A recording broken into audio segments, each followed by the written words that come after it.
You are Locked On Vandy, your daily podcast on the Vanderbilt Commodores, part of the Locked On Podcast Network, your team every day.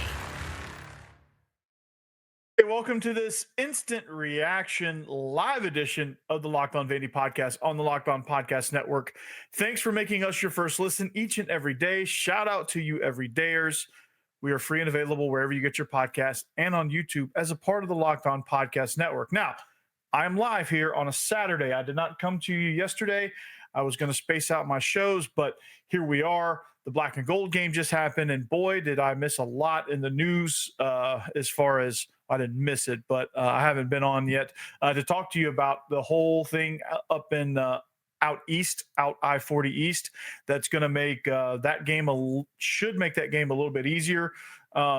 I'll talk about that a little bit. And I wanted to touch on, because I didn't get a chance to, and I'll break it down more because this is going to be more of a football-centric episode, but I'll break it down more. I just wanted to let you guys know that I am aware that that Mark Byington got a transfer portal guy, Frankie Collins from TCU. But the most important thing in this live juncture is the black and gold game just wrapped. Offense won 38-34 in a modified scoring system, which I love that format for a spring game because like the defense is really just kind of uninteresting in those things a lot of times. And really people just come for the scoring and for the offense. But if you can give your defenses a little bit of chance to put some points up on the board with getting third down stops, sacks, turnovers, things like that, it really kind of makes things interesting, and you don't have to like divide the team up all weird like you had to do, like some people do. But it allows you to have your whole offensive unit as one team, your whole defensive unit as another, and you can sub freely as you need to.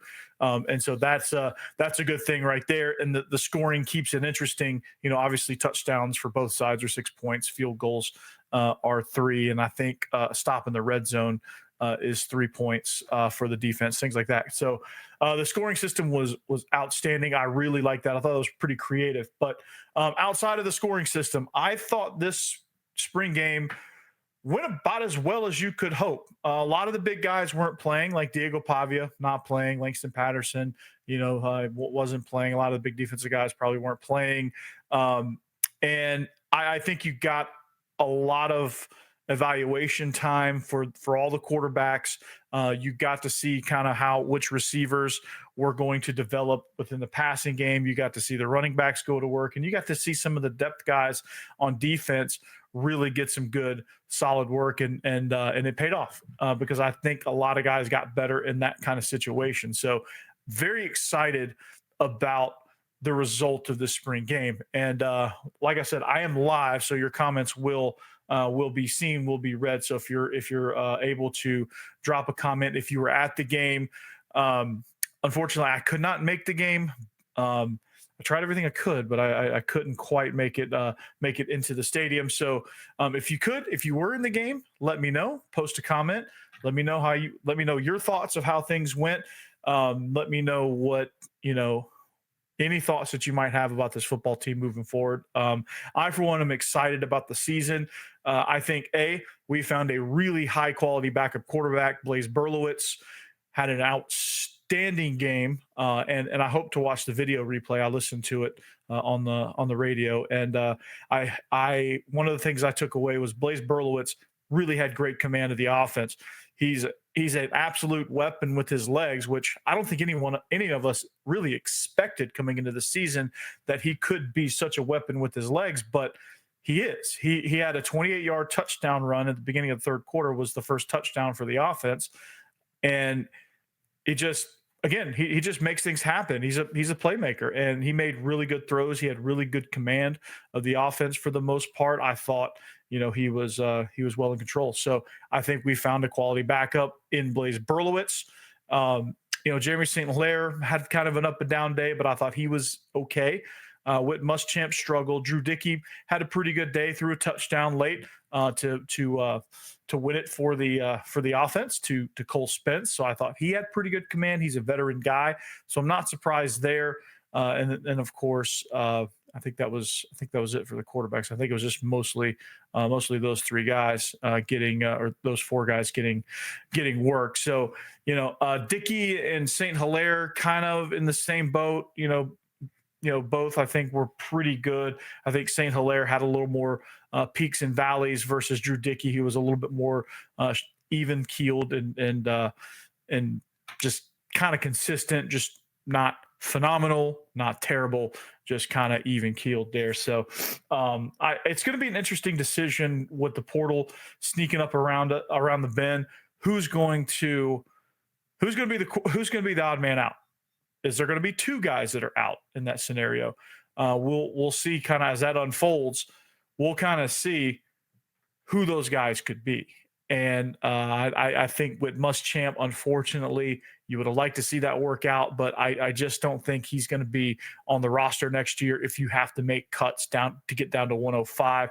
I think with a 6-man quarterback room coming up with Jack Elliott coming in, I think with Muschamp is the first one on the chopping block. I don't know if they're going to make two cuts, and that'll have to be a really good 15 practice or 14 practice plus a spring game long evaluation of Drew Dickey versus Jeremy St. Hilaire. You have a senior versus a redshirt freshman, and you got to decide what you want. Do you want the potential, or do you want the even keel guy to be quarterback number 3? So that's going to be a decision they're going to have to make. So one, possibly two guys get cut there. So that's going to be kind of the story at the quarterback position. But like I said, we're live. So leave your comments. Let me know what your thoughts are on the quarterback situation, how you thought the running backs did, which I thought it was a pretty solid day for them. I think the offensive line had pretty good protection for the most part. Defense was able to get through on a couple of sacks, but for the most part, I think it was a pretty good day as far as pass protection goes. Running the ball, and some of this was the defense making plays, some of this was the offense. But I thought running the ball was pretty solid for the most part. And I'll have to once I break it down even further, I'll really kind of get down into the nitty gritty on how I thought the run game actually looked. But on first reaction, first glance, actually first listen, I thought the run game was pretty decent. And the quarterback run game, I think, is going to be outstanding. So just imagine some of those big third down conversions that Berlowitz had. Imagine Diego Pavia doing that. There was one play in particular. It was in the fourth quarter. It was all moving kind of fast, but I think it was in the fourth quarter. There was a big third down. I think it was like 3rd and 7. And Berlowitz, student body left, just took it and sprinted, dashed, and he big game. Just imagine Diego Pavia running that. I think that's going to be a very special play for the Commodores. So this is, I think when you look at the spring game, okay, when you look at the spring game, and again, let me know your thoughts. When you look at the spring game and you're wondering what we needed to get out of it, to be honest, and to reset, I think we got a lot out of this. I think the defense got a lot of great work. There's going to be some young cornerbacks that are going to find their way into some football games because they made some plays today, like Caden Daniels. He's going to be really good. I think Jordan Matthews had a pretty solid day. The safety, CJ Hurd, Marcus Hamby, Dante Carter at the safety position, I think got a lot of great work on defense. I think Bryce Cowan had some really good. He had a really big sack there right before half to stifle a drive and force a field goal. Or I think it was, it was to force a field goal. So this is again plays and plays and plays, and this defensive line stood tall for the most part. I thought they did a lot of good things as well against the run. I thought they're very tough. This team competed, man. And like that's the thing you want to see. You want to see both teams. Like this could have been very easily with at points in the spring, as much as the offense has struggled. This could have been especially the way this game started. It was 18-5 or 18-3 at one point, where the defense was just dominating and the offense just was struggling to get off the ground a little bit. This could have been a game where it could have been like 42-11 one of those type of games where the defense just dominates the whole time and offense can't really get anything going. It could have been one of those games. And it was, at one point I was starting to think it was going to be kind of one of those games where the offense just could not get anything going. But hey, offense came back. They came roaring back. Berlowitz led the charge, scored the first touchdown for the offense. They just couldn't string together those drives. They had plays, they had moments, they had things that happened. They got into defensive territory. They got on or better yet, the plus side of the field a lot of times, but they just couldn't finish those drives. And they were better in the red zone this time. I think they got, most of their second half red zone trips resulted in, I think it was 2 touchdowns and a field goal for those red zone trips. So that's exciting for that. I think the last practice day before the spring game, they had a really, really nice day in the red zone period. So that's exciting. But again, Bryson Coleman is going to be absolutely a weapon. He's going to be unguardable. He's been unguardable all spring.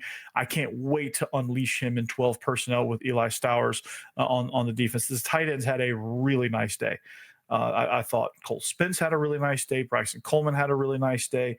And I think some of the down the line guys that may find their way in like 13 personnel had a really nice game as well. I think this offense is really kind of built for that position. It's run game, it's tight ends, it's quick game, things like that. I think this offense, when it's running efficiently through the tight ends and through the run game, especially the quarterback run game, I think this offense is going to be hard to stop. That's my prediction for 2025. I think this offense is going to have high rush yards. I think the tight ends, I think Eli Stowers is going to be the top tight end in the SEC.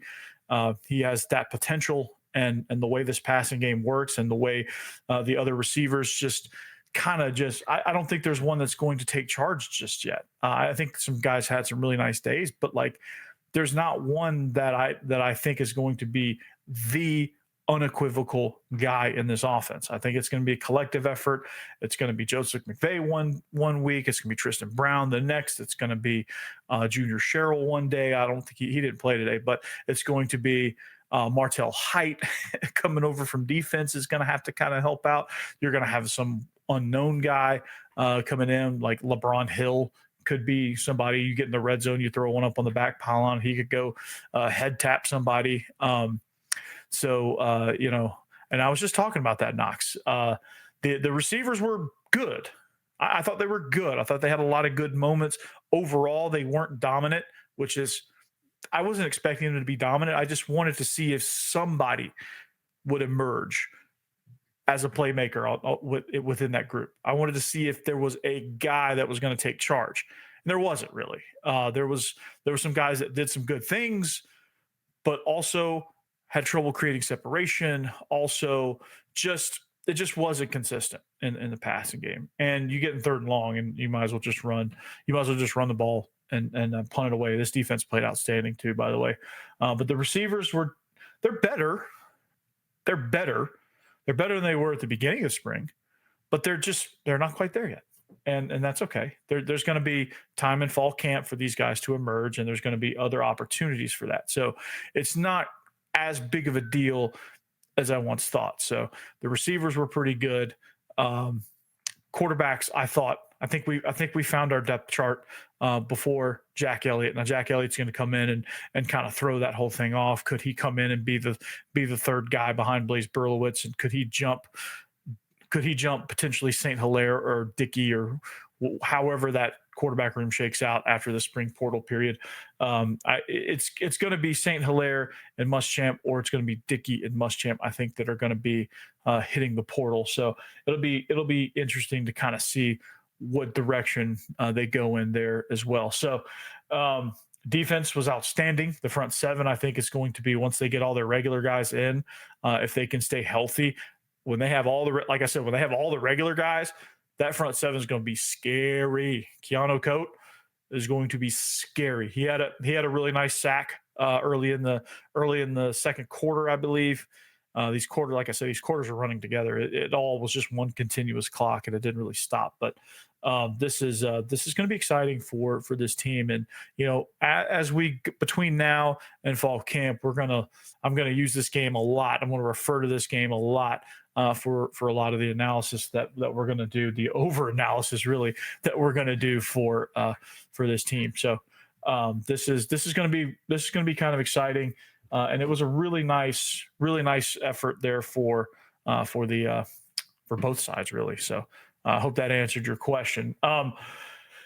Some other news that happened, and if you guys got questions about the spring game, just throw them in there. I'm going to talk about other things, but if you guys got questions on the spring game, just fire away. But if you missed it, Nico Iamaleava is going to have a new home coming up in 2025.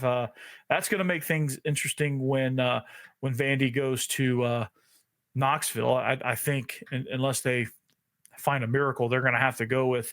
I'm not even sure who their backup is, to be honest. I haven't really analyzed their team too much because they wear orange. That's about all I know.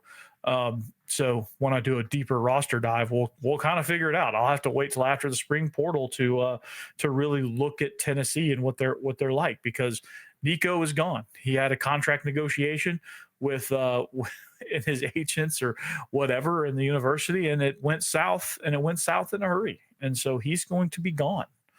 And he's going to be looking, probably going to end up at Colorado, maybe USC. I don't think Oregon wants him, but I think he's going to end up probably at Colorado in place of Shedeur Sanders, who is exiting to go to the NFL draft. So any big runs last season? I believe they have runs.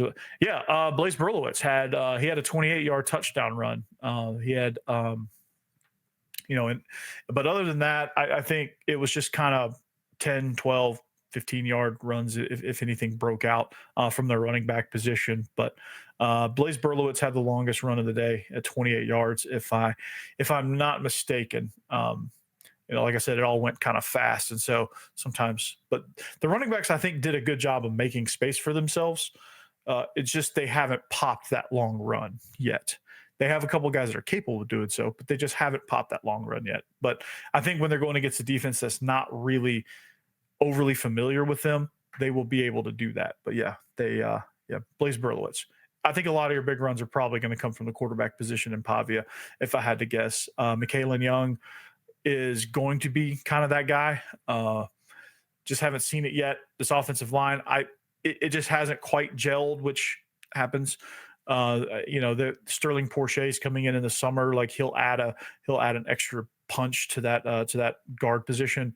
And so you'll probably likely get some better run fits there when he comes in and when they get their final starting five together on the offensive line, because I think they were trying it seemed like to me they were trying a lot of different combinations and trying guys in different places and things like that. So naturally your run game's going to be affected when you're doing that. So that's probably a big culprit of that. But I'm not worried about it at all. Like a lot of people could probably come away and go, "Oh, the offensive line." No, the offensive line is always going to struggle in spring in a spring game because they're trying different combinations of things. The defense really knows you. You've been competing with them all spring long, so the defense usually has the upper hand in those scenarios. So there's nothing different about that. But this game right here, looking at the schedule, going back to Nico, it could all happen very fast. But that game at Tennessee on November 29th just got interesting. So, but yeah, Nico, it just tells you just kind of where the world is on this NIL stuff, man. And it's crazy. It's crazy to think that just in a blink of an eye, your guy that's been happy, that's he's took you to the playoffs, and it could all just kind of unravel. And it makes you think in this world of college football, how it's becoming more professionalized, how agents are starting to take over. I think you have a chance for this thing to really unravel. And my hope is that, Nico and my hope for the sport as a whole, this is nothing against Nico, But my hope for the sport as a whole is that this thing kind of blows up in his face a little bit, so that other guys are a little bit more hesitant to do it, because I think people are just jumping in. There's no guardrails, there's no regulation, there's no nothing. Like, it just, at the blink of an eye, you could go, hey, I want more money, and if you don't, hey, I'm going to take my ball and go to the transfer portal, and see what happens. And so if he gets in the transfer portal, takes less money, and goes to a lower tier school, a lower tier program that has no chance of sneaking in the playoff, then a lot of guys are gonna be like, well, it didn't quite work out for Nico. I don't, I'm good, right? And so it's gonna, the whole world's watching. The whole college football world is watching what's about to happen with Nico Iamaleava. What's he going to do? What's going to happen? Is Colorado going to step up to the plate and pay him what he wanted Tennessee to pay him? Is that going to happen? Who knows? Probably will. But it just further solidifies the point that you just need guardrails on this whole thing, right? Unlimited portal and IL's killed it. Yeah, it's a nasty combo, and this is what you get, right? You get Nico jumping out during spring practice, right in the middle of spring practice periods, just jumping out, gone, poof, right? And now you're left with whatever. So that's why you need, a quality backup. That's why you need a guy like Blaze Berlowitz, who he knows where he's at, or like, you got to have two guys. You always got to have two guys, and you got to be ready to go. But yeah, he did an NFL, the difference though is like, and dude literally hell out of practice, right? So the difference with that, and I'll post that comment up on Limited Portal, and IL's killed it. Yeah, it's a gross combo. But what's crazy is, like, in the NFL, when you hold out, there's like guardrails. You get fined. Like, your contract situation it becomes like you could royally screw yourself if you hold out in the wrong type of situation, right?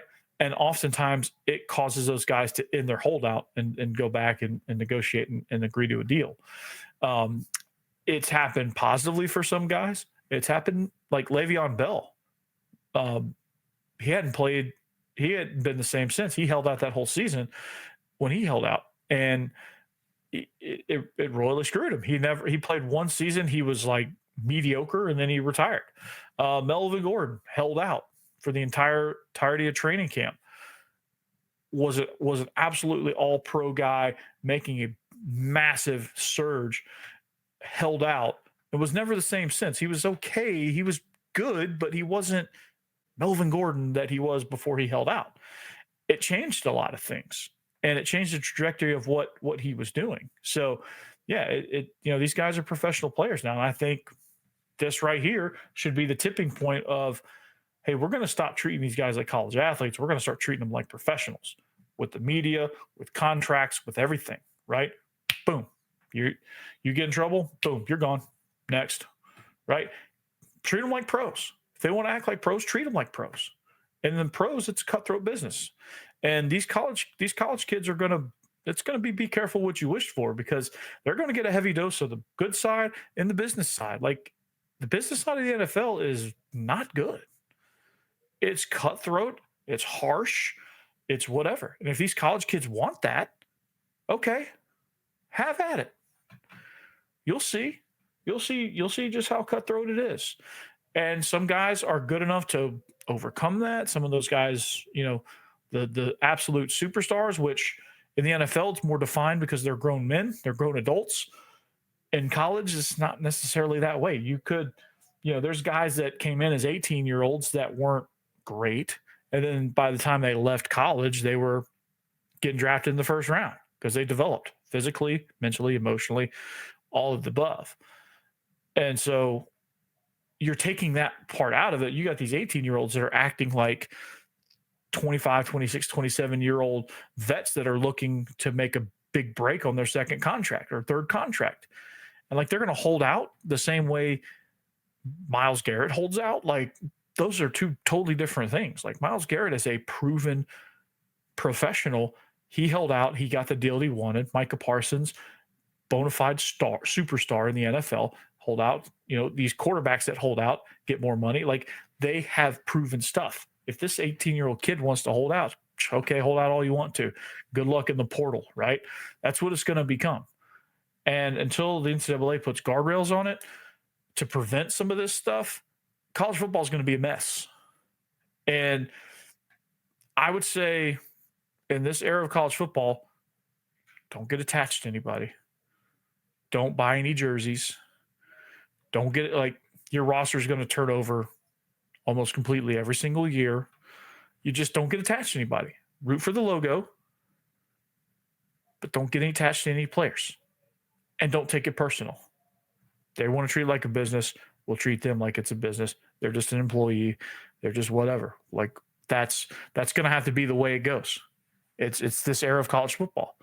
It's this era of college sports, really, because basketball is just as bad, right? It's going to become these guys are going to play four years at 4 different schools because they're going to be chasing this bag and they're never going to develop. They're going to fizzle out. They're going to flame out. And I think it's going to be all cyclical. I think the guys that hold out at the same place and develop, like that's why I'm glad Randon Fontenette didn't go to the portal, which I think there was some rumors that he might. I'm sure he got some interest, but I'm glad he didn't bite at any of that because like him moving on would have been terrible.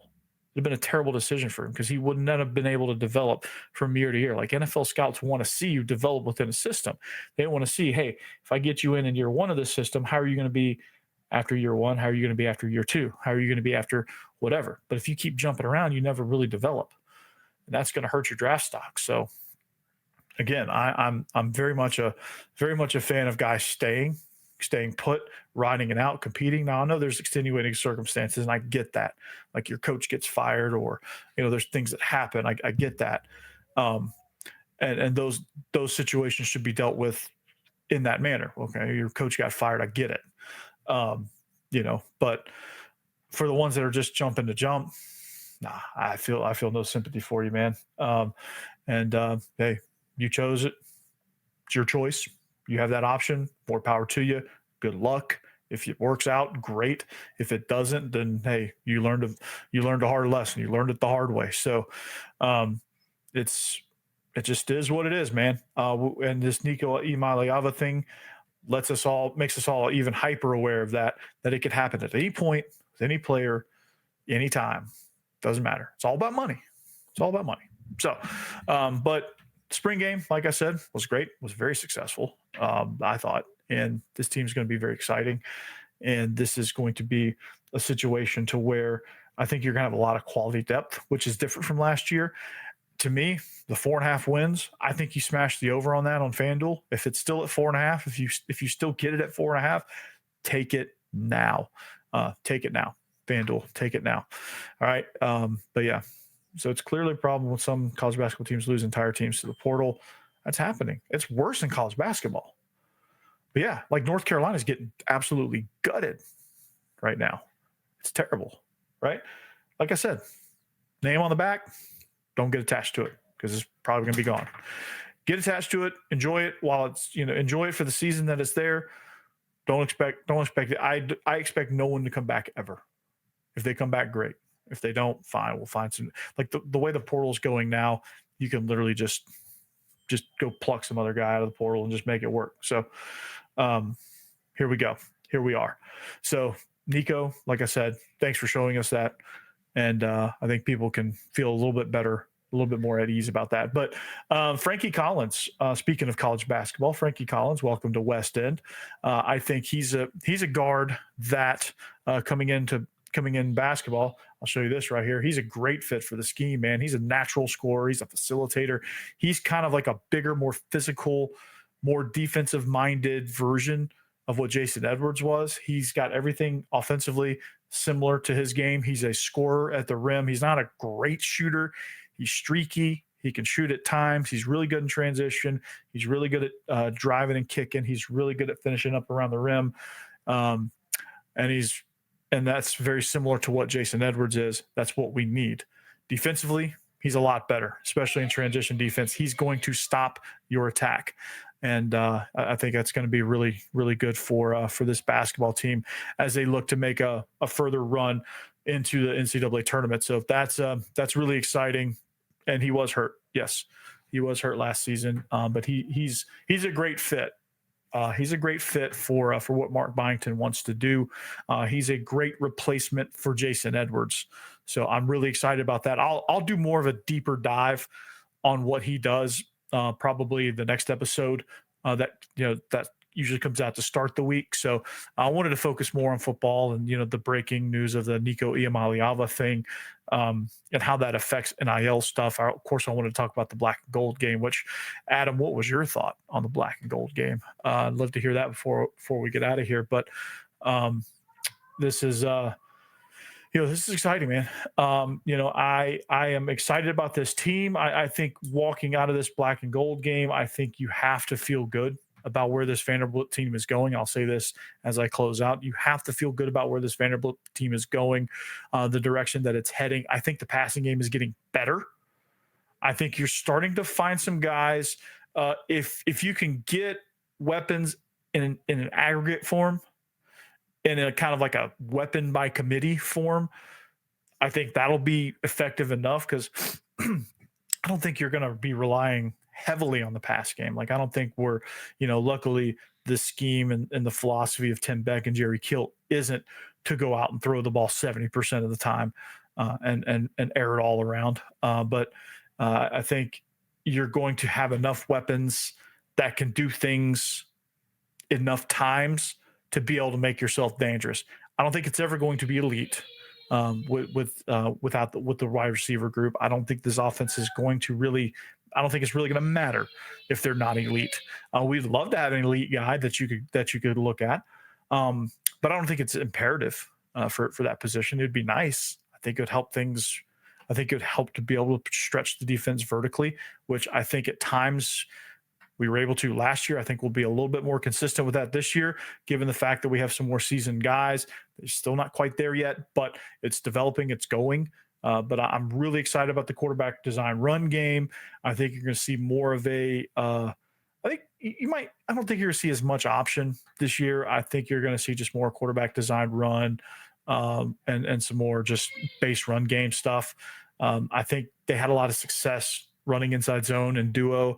I think they had a lot of success running quarterback G lead and quarterback sweep and things like that. Sprinkle the option in there, like have a couple of speed option plays or a couple of triple option type plays that you can go to. But I don't think that's going to be as big of a focus because I think the other things worked better. And I think your power shovel pass, I think that's going to be involved when you have Stowers, when you have Bryson Coleman. I think you're going to have some really good shot plays with McVay, with Tristan Brown. Martell Height is going to be a weapon over there. But I think your tight ends are going to really be the masters of the pass game. And I think your offensive line is going to be better at run blocking, and they're going to be better at protecting the pass so that you can do some things down the field more so than not. But yeah, that's in a nutshell, Adam, that's what I'm getting at. I think it's going to pop. I don't know how. We don't know how exactly. We know part of it's going to be Diego Pavia. Most of it's going to be because of Diego Pavia, but it's going to pop. It's going to pop off. I wouldn't worry about the skill position, Knox. Stowers and Pavia are good. Spence, I think, had to block a lot last year. I don't think he was able to get out in many routes, but I think he'll have enough catches. I don't think it matters with Spence. I think he'll get his catches when he needs them. He'll be a really good red zone target.